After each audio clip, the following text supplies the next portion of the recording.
ગોપીચંદની વાત લે તો આખી રાત જતી, વાણિયાની લે તો સકાળસાની લે તો આખી રાત જતી. સત્સંગ કરવો તો બધામાં થાય.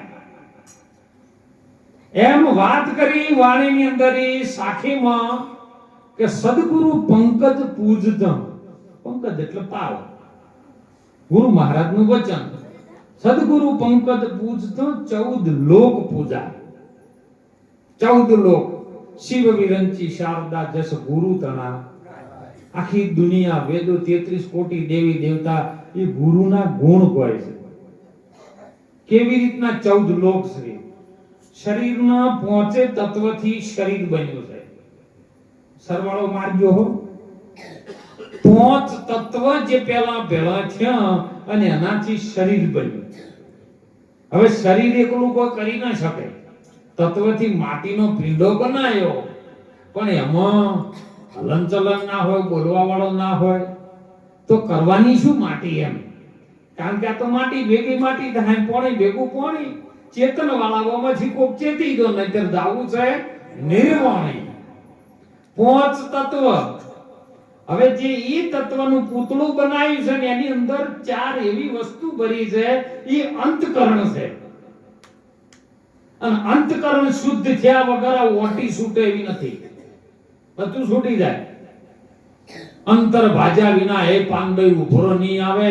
નહીં થાય કદી દલની સાચી વાત. ઈ ઓટી છોડીને આવો મેદાનમાં જોણો જીવની જાત. 5 ને 4 9. હવે અંતકરણ શુદ્ધ થઈ જાય. ઈ 4 એ 4, 5 અને 4 આ અંતકરણ 9. 9 ને 3 થી ત્રિવેણીનો તાર લાગે. એક એક ઓસવાનું, સ્ટેપ બાય સ્ટેપ ઉતરવાનું. 5 માંથી 4 આવે, 4 માંથી 3 આવે. એટલે 9 ને 3 12 થાય. ઈ ત્રિવેણીનો જેને ઘાટ કહો, જેને ત્રિવેણીનો ઓહમ સોહમ નો રણુકાર કહો, ઈ ત્રિવેણી જ્યારે ચાલુ થઈ જાય, કારણ કે અંતકરણ શુદ્ધ થાય એટલે ત્રિવેણીની ઘાટમાં લહેરીઓ લેવા માંડે ને. આઝાદ ત્રિવેણીના ઘાટમાં બીજો એક કેમ નહીં. આ ઘાટમાં જ લહેર લેવા માંડે. હવે 9 3 12 થયા. 12 થયા ને. હવે બે છે ઈ શ્વાસ અને ઉશ્વાસ છે. તમે શ્વાસ ને ઉશ્વાસ ગાઈ નાખો, પછી વાત કરવી તો કરો. લે સૂચેથી કરજો કો. આખો મેં આધાર દેના ઉપર છે. કારણ કે મન પણ એમાંથી જ પૂછ્યું છે, પ્રાણમાંથી જ. હવે 12 ને 2 14 થયા ના થયા. હવે આ બધાને જોડવા વાળો છે ને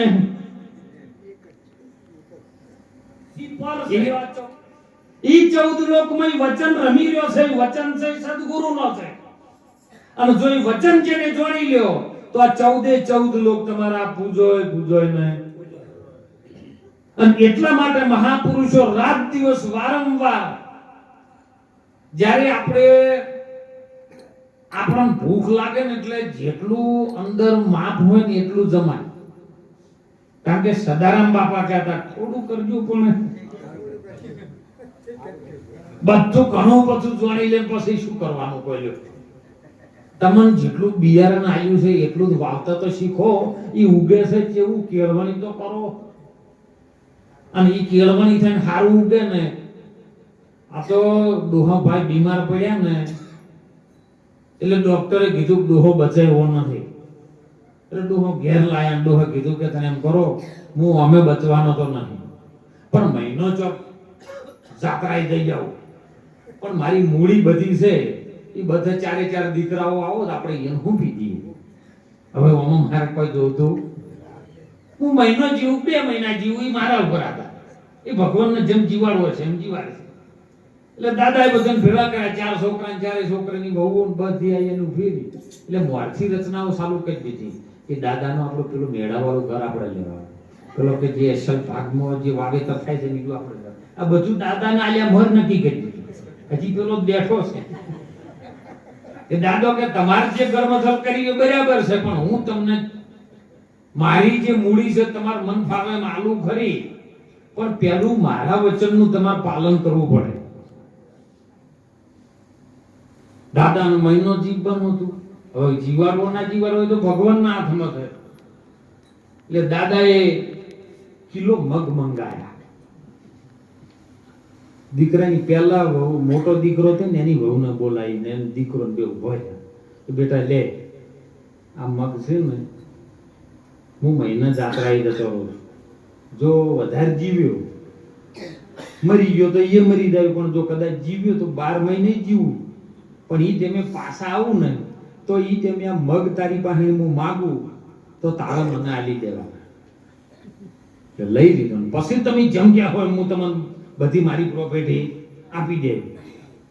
બીજા દીકરાને બહુ ને આલે લે આ મગ ચારાની પોટકીઓ કરી અસલ અસલ કિલોના 250 ગ્રામના 4 ભાગ કર્યા, ચારાને આપી દીધા. દાદો નીકળી ગયા. હવે પરમાત્માન કરવું, દાદો 1 વર્ષ જીવ્યો પણ 1 વર્ષ બહાર ને બહાર રહ્યો. એટલે પેલી વહુએ તો એક ઘંટીમાં નાહી દીધા ને એકને કોઠામાં નાહી દીધા, એકને વળી ખીચડી કરી ખાઈ દીધી. કે પણ કે આવું છે કે દાદો આવશે તો આપણે કદાચ આવશે દુકાન માંથી લઈને આવી જાય. એમાં શું છે, મગ લાવવા એમાં છે શું? નાના દીકરાની વહુ હતી ને એ ગુરુમુખી હતી પરદેવ મહારાજ. એને વિચાર કર્યો કે મારા દાદાએ મગ મારી પાસે પાછા માંગ્યા છે, એટલે એને ખેતરમાં જે 250 ગ્રામ હતા ને જઈને ફૂંકી દીધા ને સૌ કેળવણી કરી, એટલે 250 માંથી 2.5 મણ ત્યાં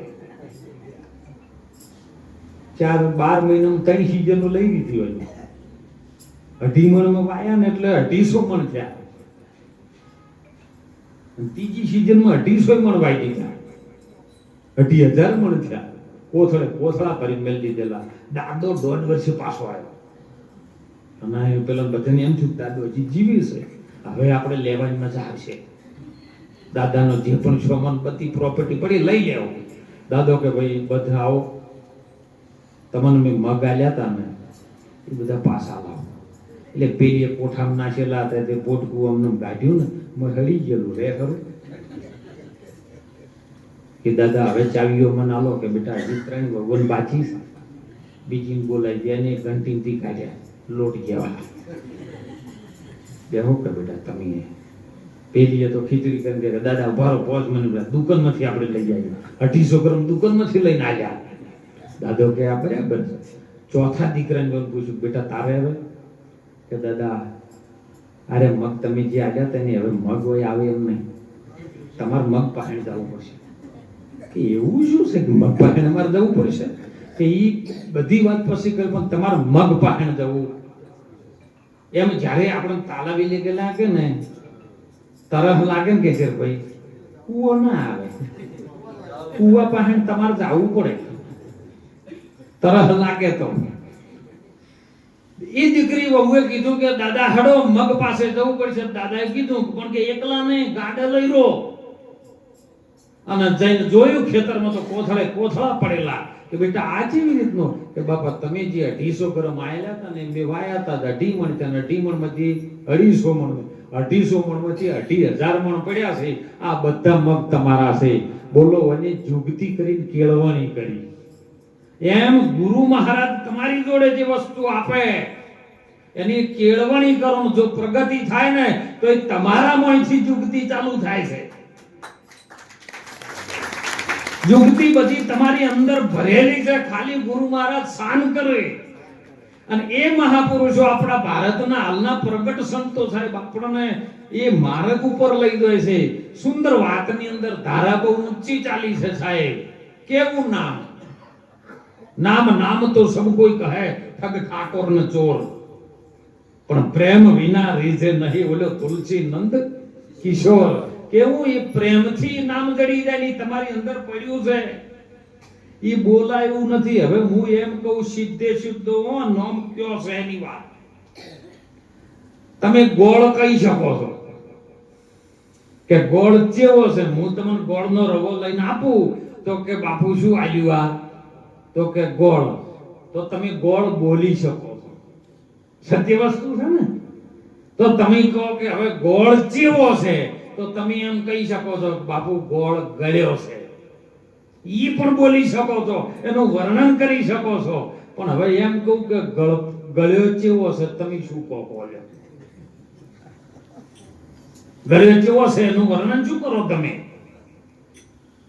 તો એના માટે સંતોએ કીધું છે કે એક કોકરી લઈ અને મોઢામાં મૂકી દો એટલે પેલો બોલતો બંધ. સુખ કયું ન જાય સત્સંગનો, એ તો ઇન્દ્રના લોકથી અતિ ગણો, એમ વૈકુંઠથી વધતું જાય સુખ કયું ન જાય. ગુંગો હોય બોલી ન શકતો પણ ગોળ મોઢામાં મૂકી દે ને એટલે આનંદમાં આવી જાય, બોલી ન શકે, વર્ણન ન થાય આનું. એટલે મહારાજે વાત કરી કે કહું તો કહેવાય નહીં, જોઉં તો જોવાય નહીં, અને કહું તો કહેવાય નહીં. પણ આ તો કોક વચનમાંથી વચન બોલી રહ્યું છે અને બોલે છે 52 ની બાર. આ શરીર 52 તત્વથી, 12 તત્વથી બનેલું છે. 52 તત્વ બનેલા, 5 તત્વ, 3 ગુણ, 25 પ્રકૃતિ, 10 દોષ, 4 અંતકરણ, અને એમ કુલ ટોટલ મળી અને 52 તત્વથી જે બનેલું. પણ 53 છે અંદર છે ને બહાર છે ને મધ્યમાં છે. એનો અંત નથી કે એનું પ્રાગટ્ય નથી. જો પ્રાગટ્ય થાય તો એનો અંત થાય ને. તો એવું શું છે? એ સત્ય છે, તમે છો, એ આત્મા છે. આત્મા તો નિત્ય છે, એમનો એમ જેમ છે એમ. એની અંદર કોઈ પણ અક્ષર ભાષા પડાવી નથી. જેમ આપણે બોર પાડીએ ને એટલે કે હાડો ભાઈ અમારો બોર પાડ્યો છે, અસલ પાણી વધારવા આવું છે, પાણી આવી ગયું, જબર મીઠું પાણી આવ્યું છે. હવે તમે વધાવા દો, ગોળ, ધોણા, નાળિયેર, શ્રીફળ બધું લઈને, કંકુ ઉધી લઈને જોશો, જો કે નહીં જાતા નારાયણભાઈ? પણ બોલો પાણી વધાવા ગયા છો, પાણી પર ટીલું કરો, લો કરો, ખબર પડે. વધાવા તો એને ગયા છો એમ. એના ઉપર ઈ ભાષામાં એનો અક્ષર આવતો, ઈ શબ્દાતીતની વાત, ઈ અનામી. પણ અનામી નામ એવું છે, એને જોડવા વાળો કોક સદગુરુ છે. એ સદગુરુ જે કોઈ પણ ભાષા અક્ષરમાં ના આવે એનો આનંદ લઈ શકાય, બીજું કોઈ કરાય. એટલા માટે સંતો કહે છે કે જાગ જીવલડા, આ ભવસાગરના આરે આયેલું આ નાવ તારું ડૂબે છે. આ ભવસાગર છે, એક સંસાર સાગર છે, એક જ્ઞાન સાગર છે, અને આ દેહ છે ની ભવસાગર છે. ભવસાગર સંતોએ કોને કીધો? આ દેહને. આ ભવ આવ્યો છે ને, ઓ તો પાર ઉતરી જો તો બેડો પાર. અને એટલા માટે કહે છે કે આ નાવડું ઓમો બેઠો છે સદગુરુ પરમાત્મા, નિત્ય તમારા હલે સમારી ગયો છે સાહેબ. નાવડામાં બેહી જો ને પછી એના પર વિશ્વાસ મૂકી દેવો, એના પર પ્રેમ મૂકી દેવો, અને જવાનું છે કયો કે ક્યોથી આવ્યો નતું કયો જવાનો. તો સંતોએ એમાં પ્રમાણ આપ્યું છે કે સત્યલોકથી આવ્યો છે આ જીવ. ચોથી આવ્યો છે સત્યલોકથી, અને માયામાં લપટાય રહ્યો છે. જો લપટણો વચ્ચે તારી જ ઊભી કરેલી માયામાં તું લપટાઈ ગયો, બીજી કોઈની ઊભી કરેલી. ભગવાન કૃષ્ણજી ગીતામાં કીધું, હે અર્જુન, આ સંસારની બધી રચેલી માયા છે ને, એ મેં મારા મનથી રચાઈ છે. પણ એ સંસાર આખો, સંસારના એક એક અણુ હું છું, પણ સંસાર મારામાં નથી. બસ આટલો જ ફેર. જ્ઞાનીની દશા કેવી થાય? હરતો રે, ફરતો રે, ધન ધણીનું ધરતો રે, પણ સંસારમાં લોપાઈને જેમ કમળ કાદવમાં ખીલે ખરું, પણ કાદવને ટચ ન થાય એવું જેનું જીવન થઈ જાય ને, સમજી લો સદગુરુની શાન જડી ગઈ અને એના વચનનો નામનો મહિમા જડી ગયો.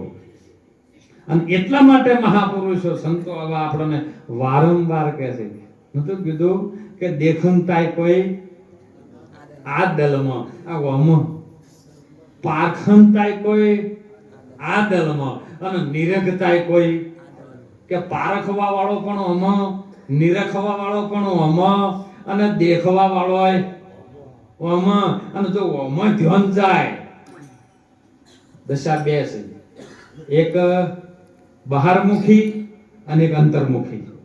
પણ બહારમુખી દ્રષ્ટિ જ્યારે વળી અને તમારા અંતર્મુખમાં જાય એટલે અંતરનું ભાન થાય. અને એમાં પછી જો તમે ધ્યાન કરવાનું ચાલુ કરો ને, ધ્યાન એટલે ઓખો મેચીને નહીં, ઓખો મેચીને ધ્યાન ધરવાની વાત નહીં. જેમ તમે ગાડી હાંકતા હોય ને તો બોલો કેટલું ધ્યાન હોય? બોલો બોલો વખો મેથી નાખે ચો જાય હે? પણ કેટલું ધ્યાન છે વખો મેચા વગર તમે જાગતી વખો એ આ નૂરથી જોવાય છે એનાથી તમે જોઈ અને કેટલું પાવર કોમ કરે કે એક્સિલેટર દબાવવું, બ્રેક દબાવવો, બમ્પ આવે ધીમું પાડવું, આમ કરવું, ઘેર પાડવો, આ બધું ધ્યાન કોણ રાખે છે? બસ એવું ધ્યાન તમે તમારા ભીતરમાં રાખી દો ને એટલે સમજો કે તમારું અંતર ગુરુમુખ થઈ ગયું. અને ગુરુમુખી હોય ને એ મહાપુરુષો કે જીવનમાં કદી જૂઠું ન બોલે સાહેબ, જૂઠું કદી ન બોલે. સત્યના માટે મોટા મુનિવર સીધ્યા, સત્ય માટે.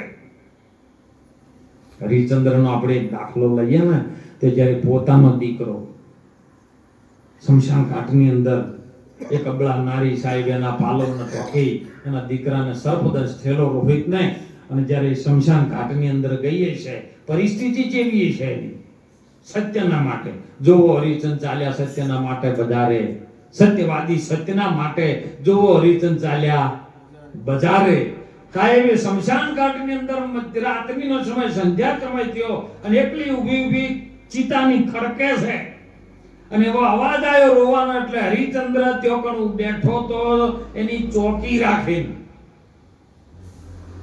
કોણ આટલા રાતે રોવે છે? જોવે છે કહો ધર્મપત્ની છે, ઉભા રહો, આપણો દીકરો છે, ચિતામાં મૂક્યો છે, તો ઉભા રહો. પહેલા મને આ ભૂમિનો મારા ગુરુ મહારાજની હું નોકરી કરું છું ને, કારણ કે આ બધું મારું નથી, મારા ગુરુ મહારાજની દક્ષિણા માટે થઈ અને મેં વચન આપ્યું છે રૂખીને કે હું તમારી એક એક પૈસો ત્યાં પણ ચૂકવીશ અને ત્યાં સુધી હું તમારું દાન નહીં સ્વીકારું. અને સાહેબ એ મારા ગુરુની આજ્ઞા છે, એ ગુરુની આજ્ઞા છે કે મારા ભૂમિનો ટકો જોવે ને. હું તો 3 વસ્તુ લ્યો છું. એક કપડું લઉં છું કફન માટે, એક ભૂમિનો ટકો લઉં છું ને એક સવાશેર ખીચડી લઉં છું. પણ ખીચડી તો મારા માટે છે, ચલો તે મારો દીકરો છે તો હું ભૂખે મરવા જ નથી, બસ ઉપવાસ કરું. કફન માટે લ્યો મારું ફાડી નાખું છું. પણ જે ટકો છે ને મારા ગુરુ મહારાજનો છે. ટકો એટલે વચન છે, એ વચન મારા ગુરુ મહારાજનો છે. એ તાર મને આલવો પડે ને કે આ દીકરો હું શમશાનમાં આગ લેવા દઉં નહીં. બોલો રકા ઝકી છે, 2 જણા ધર્મ ચડાવડાવ્યું છે એવું કીધું. કારણ કે નારીનો સ્વભાવ છે ને એ માનો પ્રેમ દીકરા પ્રત્યે વધારો હોય, અને એટલે એ ના બોલવાનું બોલીને ત્યારે હરિશ્ચંદ્રે ખડાક ઉપાડી લીધું સત્યના માટે કે જો કદાચ મારા ગુરુ મહારાજના વચનો આડી તું આવતી હોય ને તો તું પણ ના જોવે. ખડક ઉપાડીને એ જેમ વિશ્વામિત્ર ભગવાન બનીને આયા છે, માજ માટે આપું. બોલો આપણે કરે આવું? અત્યારે આપણા ઘરમાં પ્રોબ્લેમ બને આપણે જૂઠું બોલતા હોય કે એ તો બધા થાય, પણ આપણે ક્યારે આવ્યું છે આપણે જૂઠું બોલીએ. સાહેબ ગુરુમાં વિશ્વામિત્ર આવીને ઉભા આવે, હે માજ માગે આપો. કે મારે શું માગવાનું હોય? હું માગવા માટે જો બંધાયેલો છું, બધી તને ખબર છે.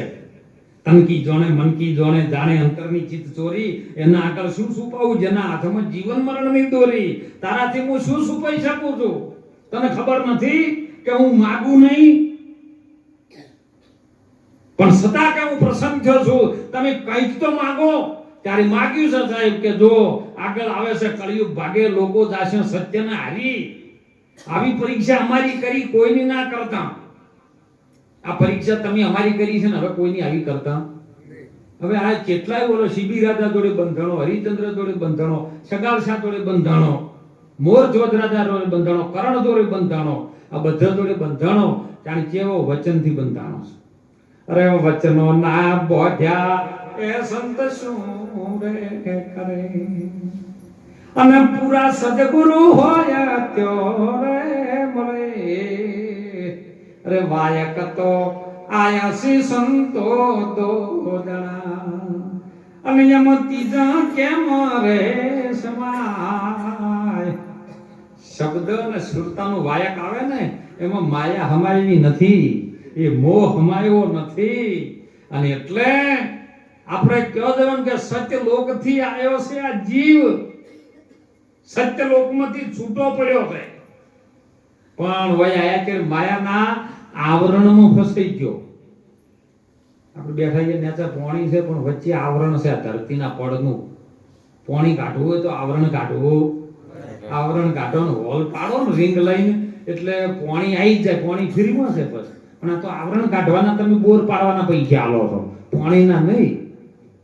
અને એટલા માટે જવું છે જો તો મહાસતી તોરલે જાડેજાને કીધું, એ જી આવ્યો છે અનુભવી અવતાર, જાવું છે મારા ધણીને રે દરબાર, એ બેડલી મારી ઉતારજો ભગપાર, એમ તોડી રાણી કેસે જી.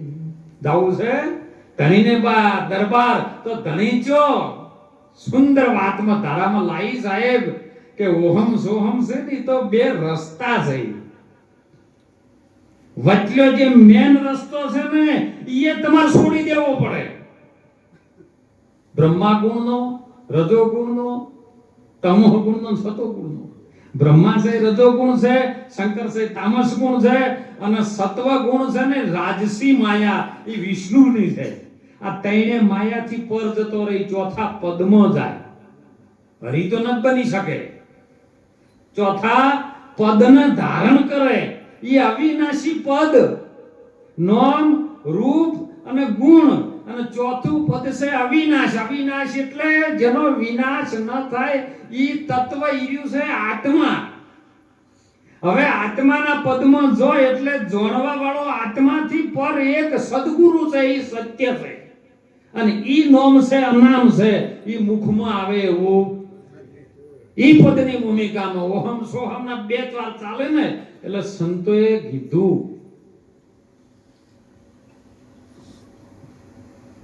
કે ઓહમ સોહમ તો બે આવે ને જાવે ને શૂન્યમાં જેનો રહેવાસ.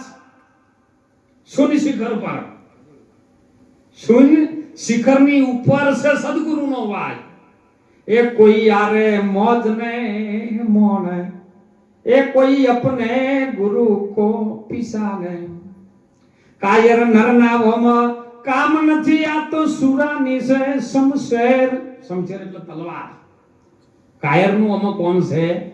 આ તો સુરાની છે શમશાર. કોઈ अपने गुरु को पहचाने, कोई अपने सदगुरु की मौज को माने. क्यों से शून्य मंडल थी आवे ने जावे वही पीयू का शहर. शून्य मंडल માંથી આવે છે. એ શૂન્ય એક અભય છે, એક શૂન્ય છે, અને એનો તાર જે સદગુરુનો છે ને એ બ્રહ્માંડથી પાર લાગેલો છે. અને ઈએથી આલો કરંટ આવે છે, આપણે પાછું ઈએ જવું જવું ને જવું. એના માટે સદગુરુ આપણને નિશાન બતાવે. અને એનો એક જ આધાર છે. ભક્ત પહેલા તે કીધું ને ધ્રુવે કીધું એ તમે જપો અજંપા ના જાપ. અજંપા, અજંપા એટલે શ્વાસ. એ જપીને બેહતા નથી. એ અમો તમે તમારું ધ્યાન રાખો, શ્વાસમાં ધ્યાન રાખો, બધું પાર. હવે તમે શ્વાસમાં જેવો વિચાર કરો ને એવું અમે પ્રગટ થાય. તમારે એમ કરો ને શ્વાસમાં, જો આમ રોજ વહેલા ઉઠીને બનો ને કે મોટો ગુંડો બનવું છે તો તમે મહિનામાં ગુંડા જેવા થઈ જાઓ. કારણ કે વિચારથી બધું રચનું સાપો. શ્વાસની અંદર સતત ધ્યાન તમારું ચાલે. કોના જોડે ઝઘડો જ કરવો છે, ઝઘડો જ થાય. હોમો આવે તો, અને હોમો આવે તો તમારે વધારવો પડે.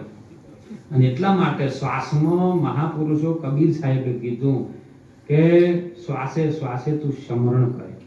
સ્મરણ શનું? સદગુરુનું. એક કૃષ્ણ ભગવાને ગીતામાં કીધું હું છું.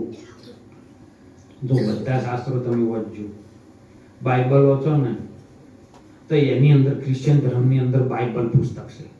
અને એમાં એમને કીધું કે કંઈક ભગવાનનું, એ લોકો એમાં ઇંગ્લિશ ભાષામાં એવું કહેતા ગોડ્સ એટલે ભગવાન.